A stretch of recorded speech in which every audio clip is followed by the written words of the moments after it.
mga kalodi, nagigisa na po tayo ng ating magiging palaman o yung ating giniling. Gigisa muna natin, then while tayo ay magigisa ng ating magiging soup partner niya, is papalamigin natin siya. So yan. So ito na yung ating palaman na giniling. So yun mga kalodi, lalagyan ko siya ng 2 pakete ng paminta. Mas gusto ko kasi naglalasa talaga yung paminta niya pagdating sa Shanghai mga kalodi. So yun. Then inimix na natin yung kanyang mga gulay mga kalodi. Yung ating bell pepper, carrots at saka celery.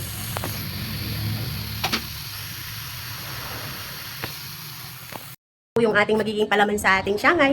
So while pinapalamig pa po natin siya is igigisa na po natin yung ating upo soup gulay mga kalodi. So ito na po yung ating magiging palaman. Palalamigan muna natin siya mga kalodi. Since merong katas na mga kalodi, kunuha ko yung katas niya. So yun yung ipangsasawag natin sa ating magiging upo soup mamaya mga kalodi. Ayan, start na po tayong manggisa ng ating upo gulay soup. So maglalagay na ako ng mantika kasi nga magigisa na po tayo. So yan yung ating upo soup gulay. So yan, lalagay ko na yan. So itong kawali na ito mga kalodi, ito yung pinanggisa natin sa ating palaman na Shanghai. So nandito rin kasi yung lasa niya. Ayun, at the same time, dinilin din naman pareho. So yan, lalagay na natin yung ating sibuyas.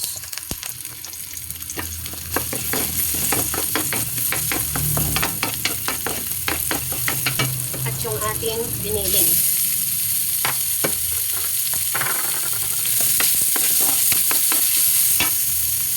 Then ayun, ilagay ko na yung karne. Ilalagay na natin yung ating secret ingredient. Ilalagay ko na rin yung ating paminta ng pakete.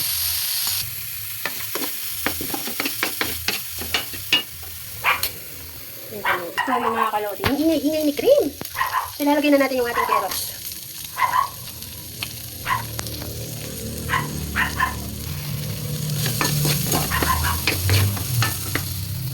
Ilalagay na natin yung ating upo.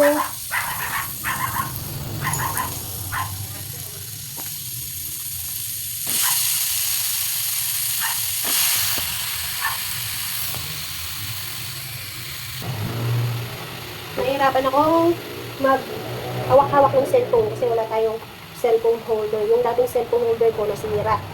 So, natanggal yung, ano niya, yung paa. Ito tawag.